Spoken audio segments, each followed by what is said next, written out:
Welcome to another edition of Daily Airline News focusing on the 737 MAX accidents. I'm Jeffrey Thomas, and I'm delighted to say that I'm once again joined by my co-host Richard Godfrey in Frankfurt. Good morning, or something, I think it's good afternoon now to you, Richard. Yeah, and good evening to you, Jeffrey. Yes, it's definitely evening.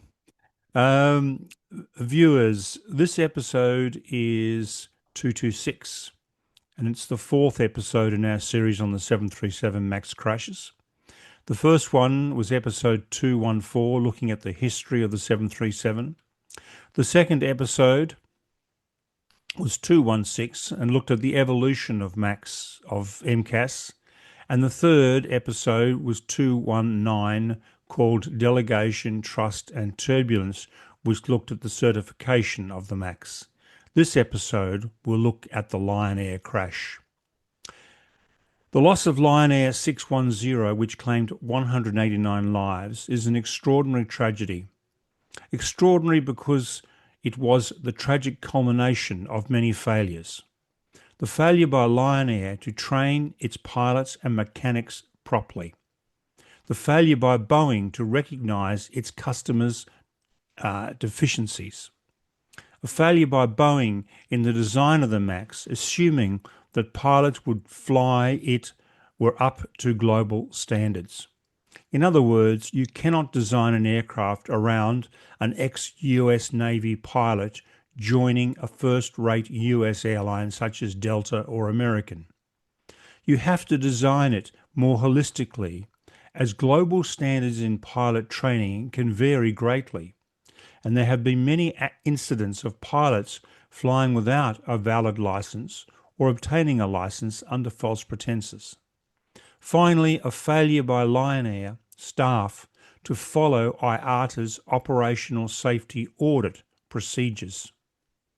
This is an extremely complex crash, and the 322-page report from Indonesia's KNKT Investigation Bureau is highly detailed and equally complex, and we have tried to simplify it.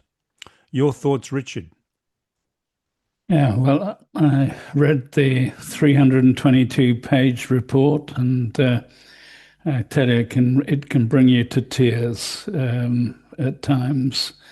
It is indeed a very tragic crash, and a 4-day long sequence of a combination of pilot reporting failures and maintenance errors and lack of pilot training, and all taking place in a culture which sort of says, oh, well, it'll be fine on the day. And, one day everything wasn't fine on the day. Hmm. So, Jeffrey, let's go through. Start off, please, with the basics of the aircraft. Sure, Richard. The aircraft involved, as we know, was a Boeing 737 MAX 8, registration PKLQP. The line number was 7058, and it was powered by two CFM International LEAP 1B engines. It was delivered new to Lion Air on the 13th of August 2018. At the time of the accident, the aircraft had flown just 800 hours in service. This was the first accident involving a 737 MAX since the type's entry into service on the 22nd of May 2017, and the deadliest accident involving a Boeing 737. Thanks for that overview. Give us a quick overview of Lion Air, please. Yes, look, it's Richard, it's part of the Lion Air group that consists of several airlines based in various parts of Southeast Asia. These are Lion Air, Wings Air, Batik Air Malaysia, Thai Lion Air, and Super Airjet. Now, the total fleet of all those operations is 371 aircraft, with 237 737 Maxes on order and 190 Airbus A320 and 21s on order. So it's a huge operation. Wow, it is indeed.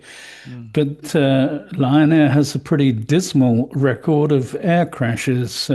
Can you give us an overview of that? Yes, certainly. Look, between 2002 and 2018, Lion Air aircraft were involved in 6 serious accidents where the aircraft were actually written off, as well as 23 other serious incidents. And in spite of this record, they were able to pass the International Air Transport Association's Operational Safety Audit. That's called IOSA, and they passed that in 2015, and they have passed it since. It's a audit done every 2 years, and they have been recertified all the way up to date. Hmm. It's quite incredible they managed to get through the IOSA audit. There are 435 airlines that currently who are registered with IOSA and audited. So you would have thought if you picked Lion Air, you would have been safe, but Mm. obviously not. And the Lion Air crash shows multiple failings around the IOSA procedures. The days before this crash highlight failures to follow IOSA procedures. Give us the details on that, please. Yes, Richard. Now, according to the official Indonesian KNKT report, there were a host of issues with this particular crash aircraft in the flights prior to the crash flight. And I summarise these. On October the 26th, the first indication of SPD, that's speed, and ALT altitude flags on the captain's primary flight display, that's the PFD, was recorded when the aircraft arrived at Manado from Beijing in China. The maintenance actions taken by the engineer in Manando were believed to have rectified the aircraft problem, and the engineer then released the aircraft to service. The paperwork, however, isn't clear on what, if anything, was actually fixed. The aircraft then continued from Manando to Denpasar. The digital flight data recorder recorded similar signatures of faulty data on the left calibrated airspeed, that's the CAS, and barometric altimeter, during cruising, which indicated that the SPD and alt flags appeared on the captain's PFD. The event of the SPD and alt flag on the captain's PFD was the second event on the aircraft, and according to the company maintenance manual, should have been classified as a repetitive problem, but it was not. The aircraft then flew from Denpasar to Lombok and returned, a very short flight with no incident. Then on the next flight, Denpasar to Manado, the flight crew reported on the aircraft maintenance flight log that the speed and alt flags appeared on the captain's PFD. The digital flight data recorded the signature of faulty data on the left CAS and barometric altitude during cruise until landing. Now, after arriving back in Denpasar, this is on the 28th now, the flight crew reported the SPD and alt flags that had appeared on the captain's displays and the auto throttle disengage on takeoff roll. The flight crew mentioned to the engineer in Denpasar that the problem had appeared repeatedly. The engineer checked the onboard maintenance function and found the following maintenance messages: AD data invalid, ADARU L inertia data is invalid, ADARU stroke L ADR data signal is invalid, AOA signal out of range, ADAR data invalid, and AOA signal fail. Multiple problems. The engineer replaced the AOA sensor, but the test equipment to calibrate the sensor was not available. So it was claimed that it was done manually. Now, it can be done manually, but photos provided to support that claim were found by the investigators to have been from a different aircraft. So possibly it was not calibrated. So on October the 28th, same day, the plane then flew Denpasar, Bali to Jakarta, and erroneous airspeed indications were still present, and the crew experienced stick shaker for a stall warning, automatic nose down trim. The runaway stabiliser non-normal checklist was run, the electric stabiliser trim was turned off, and the flight continued with manual trim. Now, this is exactly how the MCAS fail-safe system was designed to run via the stab trim cut-off memory item.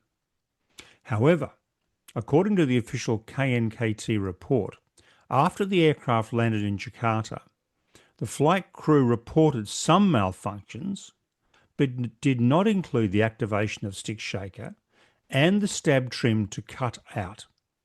The AOA disagree alert was not available on this aircraft, therefore the flight crew did not report it. The reported problem would only be able to be rectified by performing tasks on the AOA disagree. That night, the AOA sensor, supplied by maintenance provider Extra Aerospace of Florida, was replaced by another faulty sensor from the same company and apparently not calibrated. The vane was out by 21 degrees, which meant that the aircraft thought the nose was pitched up 21 degrees higher than it really was. The FAA, that's the US FAA, subsequently shut down Extra, saying it was recklessly and systematically failed to comply with federal safety requirements for repair and maintenance, and it went out of business. Now, on this prior flight, the aircraft stick shaker that warns of a stall because of the faulty sensor ran for the entire flight, but was not written up properly, which would have given the crew of the next flight, the crash flight, context. The stick shaker, for those who don't know, is a system whereby the pilot's control column shakes, warning of an impending stall. It's very noisy. It's extremely noisy. Now, our colleagues Greg Fife and John Goglia, in their episode Flight Safety Detectives, Lion Air 610 Minute by Minute, also agree with the multiple failures and go into more detail, drawing on their extensive air crash investigation experience. And a link to that episode is in the description below. So, Richard, a pretty sorry tale of mistake after mistake after mistake. It is, and I find it absolutely heartbreaking to think there's so many mistakes, and then passing on the information only in part, and not telling the next crew that they're going to have a huge problem to deal with. Yeah. So I think this is, and I do recommend Greg Fight and John Goglia's analysis too on the Lion Air 610. So this aircraft had serious problems, defective parts, faulty procedures in Jakarta, and the crew had not written up the issues correctly. So what happened then on the next flight, the accident? Well, sadly, Richard, it just got a whole lot worse. It was a cascading series of failures by the crew. Let's set the scene quoting the Indonesian KNKT crash report.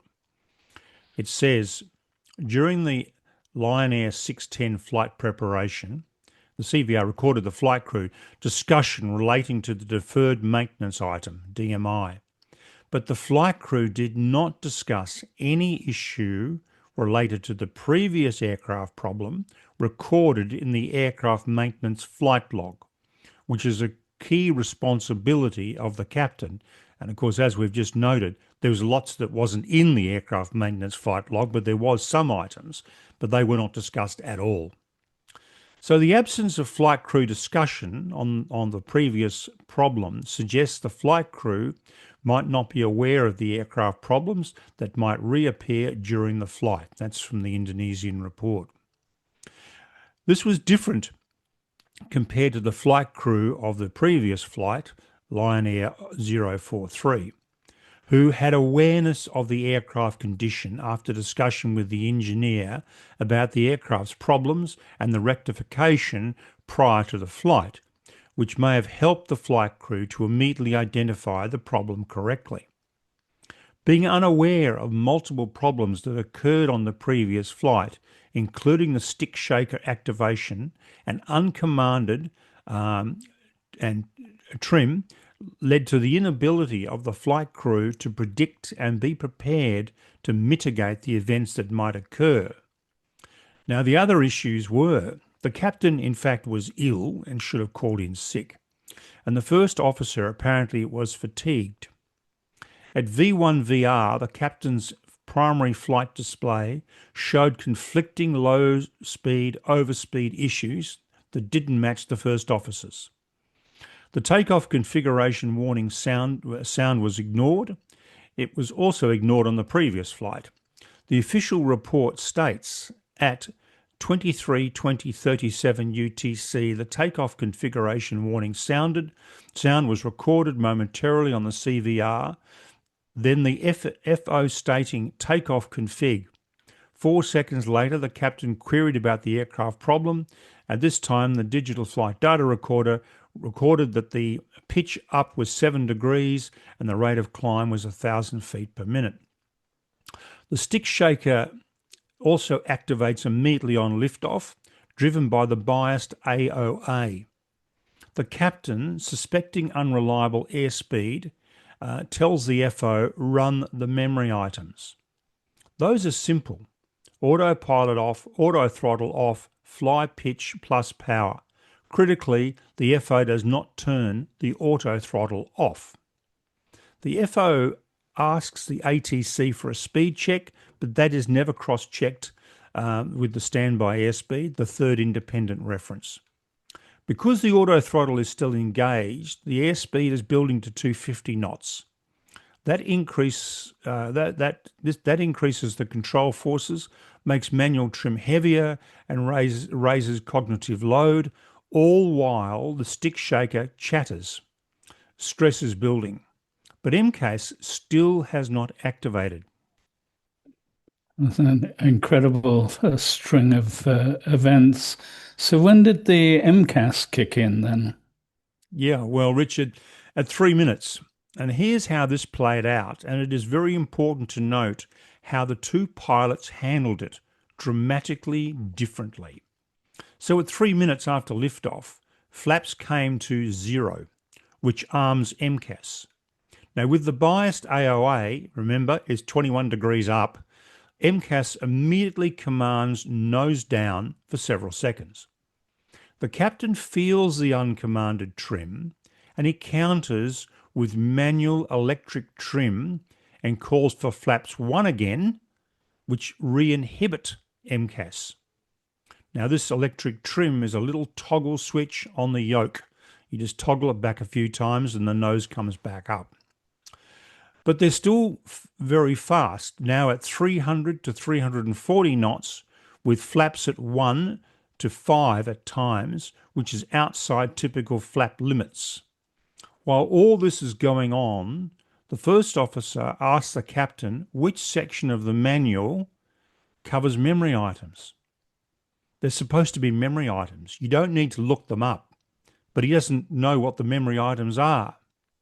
The workload is still increasing. High speed, stick shaker, disagree indications, auto throttle on, non-standard flap speed combos, and ATC compliance issues.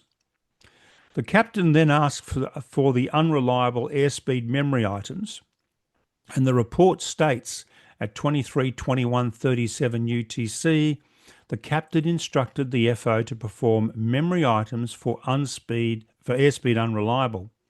The FO did not respond to this request.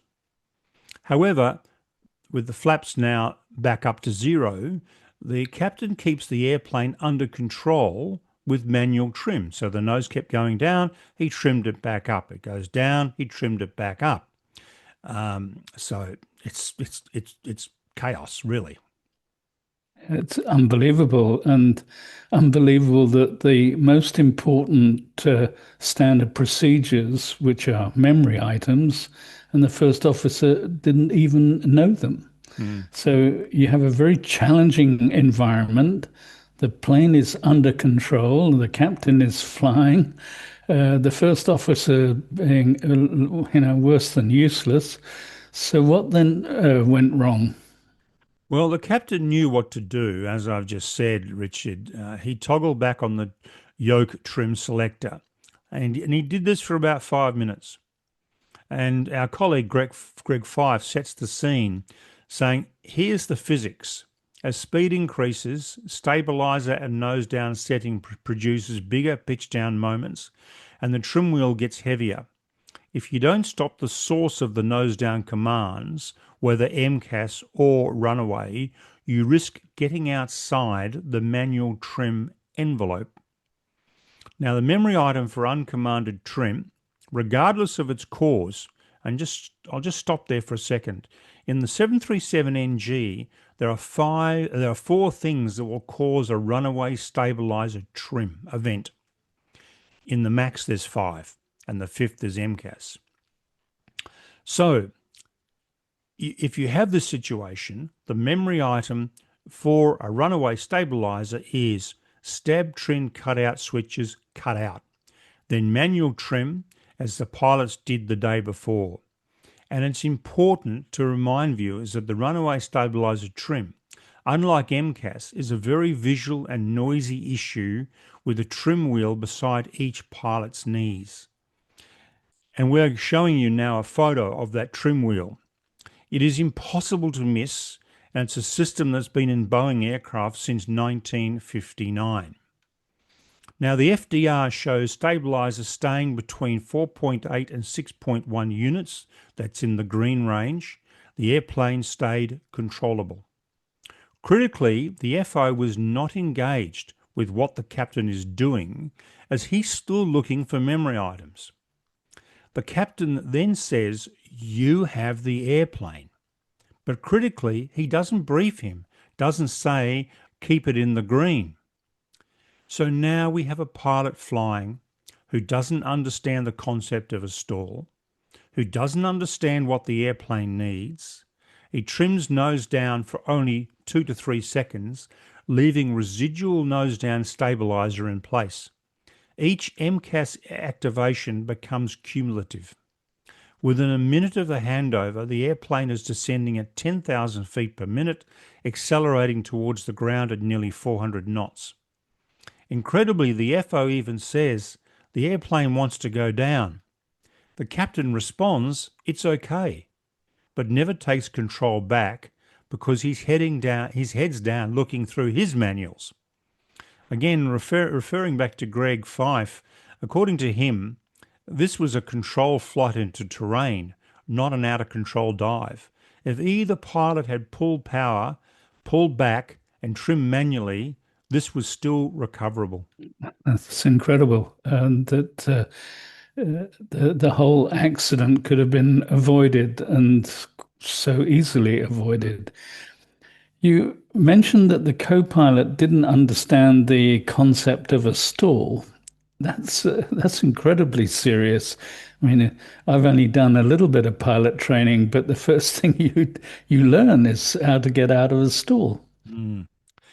Well, Richard, it is extraordinary. And for those viewers who don't know what a stall is, we're not talking about your car engine stalling. We're talking about an aerodynamic stall where the plane may be pitched up too high and it loses lift off the wing.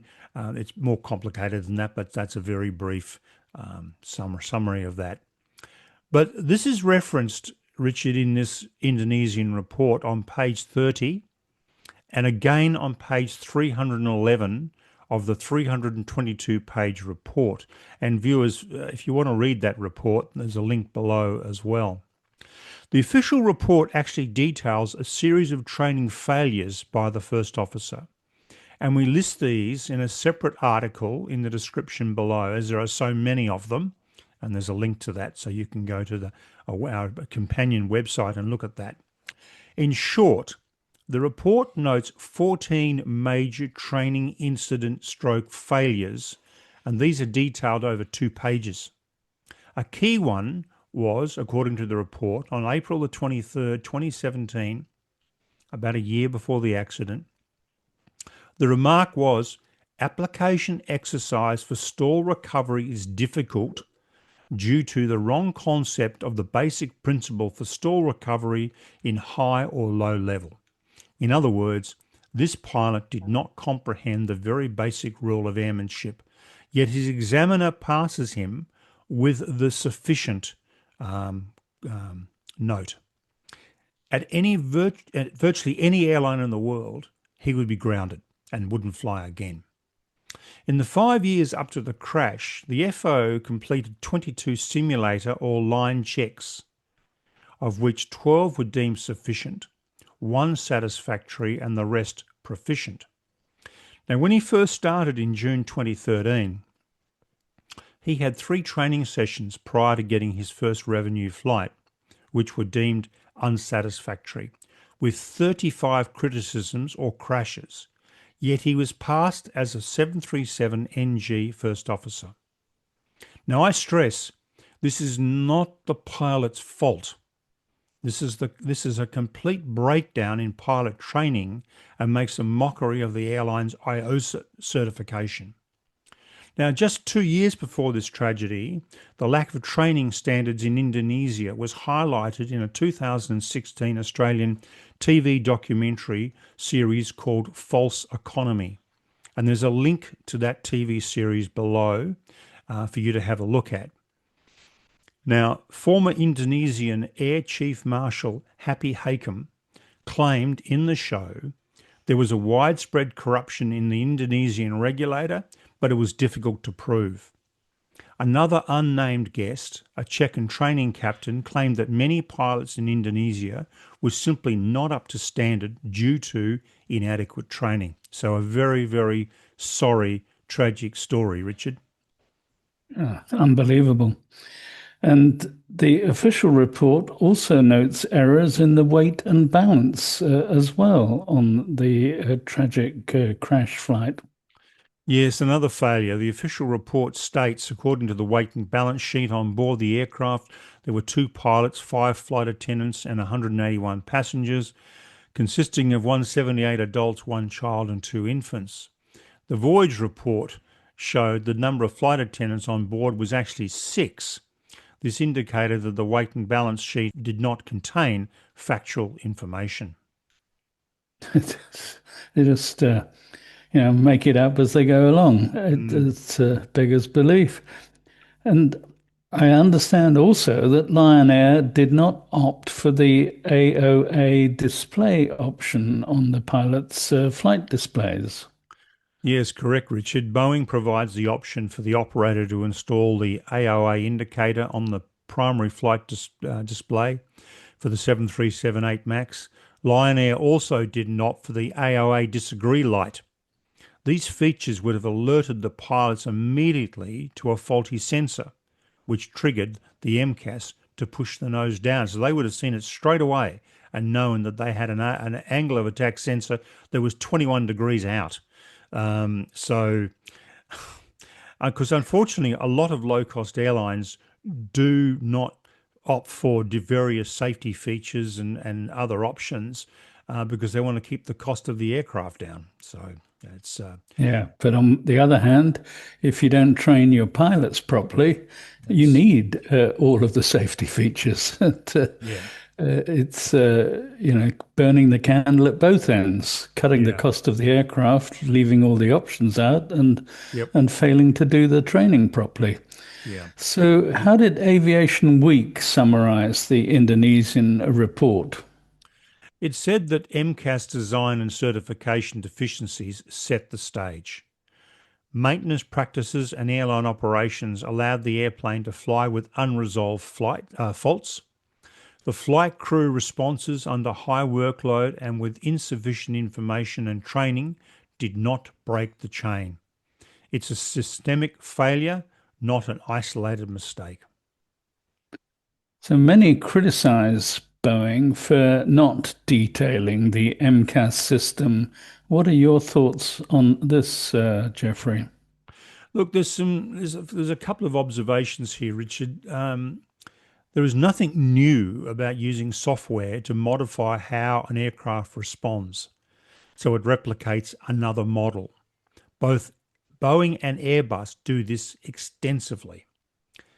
The major driving design initiative is to simplify the cockpit and its systems and the response time in an emergency.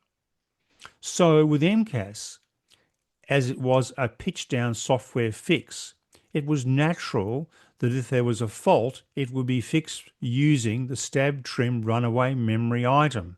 Simple. Well, maybe. But as we have shown, the first officer, the pilot flying the aircraft when it crashed, did not understand the concept of a stall, nor did he recall basic memory items. So Boeing's strategy failed miserably because of the lack of proper training of these pilots and other pilots in other jurisdictions as well. So this has created a huge rethink, not only at Boeing, but at Airbus. Because at Airbus, their mindset is our pilots are going to fly our aeroplanes are ex French Navy or French Air Force, and they're highly skilled, and that's just not the case anymore. You go back 30, 40 years, virtually all pilots, not all, but virtually all pilots, were ex-military, particularly in Australia. They just come out of the Royal Australian Air Force straight into Qantas or one of the other airlines, and they had 6 years of extensive, intensive training. That's not the case anymore. So it's required a massive rethink at Boeing and Airbus about how they design cockpits. But, quite frankly, this first officer shouldn't have been flying. No, he absolutely should not have, and that's a massive train. That's a massive failure of training, but more training oversight. I know there's pressure to get these guys flying, and one of my colleagues who used to do training at the Airbus Flight Simulation Centre at one of them, I won't say which one, at one of them, he said that they would often send pilots back to their airline and say, sorry, you've failed. The airline would come back to Airbus, and I'm sure the same thing happens at Boeing, and say, we want you to pass him. And they had a very big conflict with their customers of, well, you're sending me people who are not up to scratch. So a real tussle going on there in the training regime. Yeah, but if you insist on passing pilots that have failed in their training, then you're asking for problems like this to happen. Look, And if at the same time you've got a new system coming in, mm, MCAS, and they don't understand how it works and don't understand what a stall is and how to recover, or can't even follow a simple memory mm, item to solve the issue, mm, then it's an accident waiting to happen. yeah. Well, certainly. I mean, Lion Air and Ethiopian now both use Boeing as their training partner. And at the same time, at Boeing, there's a total rethink about designing cockpits and the systems to essentially a fail-safe standard, assuming the worst possible pilot in the world is going to fly your aeroplane and make sure we don't have another MCAS disaster. So it's a huge watershed for the industry. I know Boeing's taken the rap massively on this, but as we've shown here, they were part of the problem. They were not the whole problem. And a lot of responsibility rests on the shoulders of Lion Air management and their training regime and their lack of following the IOSA audit, which they made a big deal about. They made a huge deal about getting IOSA. But when the auditors turn up, they tick the boxes. When the auditors go away, it's business as usual. That's just not, that's a big failing of that particular initiative, which is a great initiative by the International Air Transport Association, but it's seriously flawed. And you have to wonder whether it's actually worth anything at all. Yeah, incredible. Yeah. So, viewers, that's all we've got time for. We're running out of time. We're going to be back tomorrow with questions on or further discussion on Air India, and we look forward to your company. So, Richard, thank you very much for your help in preparing this episode. You're very welcome. And viewers, thank you very much indeed for subscribing to us. Please do like us. Please keep those wonderful comments coming. And please do tune in again. And in a week's time, we'll bring you the synopsis of the Ethiopian crash as well. So we do look forward to your company. Please do join us again tomorrow. Thank you.